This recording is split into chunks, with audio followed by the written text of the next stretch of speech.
America. Whether you watch the news here in France or over there, a lot of the time it can seem like the country is a divided mess. But I want to tell you about a side that you don't see. So my wife and I recently got back from a 2.5-week trip to the Midwest.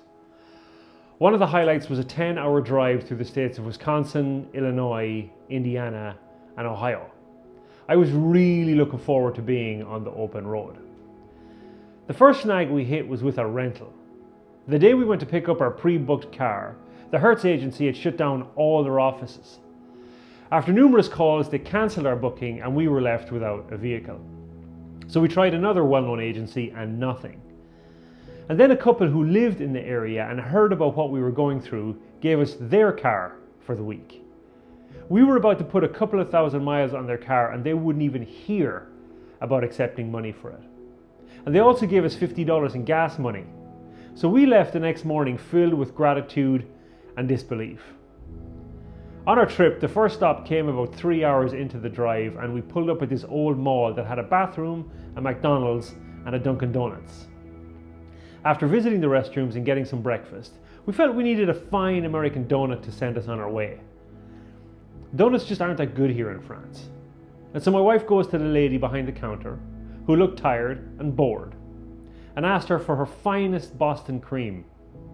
The lady puts the donut in the bag and says, "Just take it." She refused the dollars my wife was holding in her hand and sent us off with a free donut. And you know what? Stuff always tastes better when it's free. On our merry way we went. After about 6 hours of driving, we were passing through a nondescript town in Indiana when the oil light illuminated on the dashboard. Now, I'm no mechanic, but it's never a good sign when that happens. Luckily, we weren't in the middle of nowhere. Out of the corner of my eye, I saw a tire place and decided to pull in there as they might know where the local garage is. When I turned the corner, I saw another garage just opposite that offered oil and lube without an appointment. Pulling into the garage, I popped the hood and told the young guy in the garage what the problem was. He pulled out the dipstick for the oil and it was bone dry. The look on his face was one of shock. "When's the last time you had an oil change?" "I don't know," I replied. It's not my car." "Well, you need oil," he said. And so the guy fills it, and fills it, and fills it, and checks the dipstick and is still shocked at how low it is. Then he fills it some more until it's brimming with oil.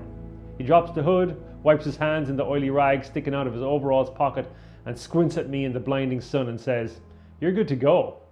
"Great, how much do I owe you?" "Nothing, man, just have a great trip."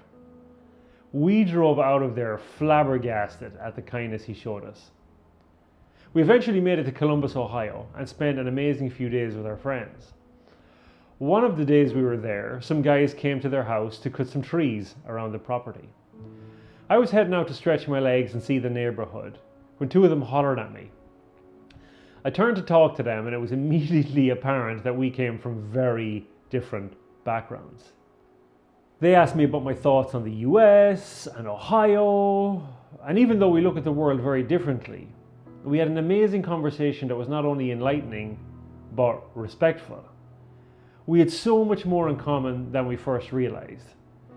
And like me and you, they have fears and hopes and dreams. The world you see on TV is not the reality. There are some really decent people out there. You just never hear from them because they're humbly serving others and getting on with life. So the next time you see life through the depressing lens of the nightly news or online, have hope. The world is not as divided as you think.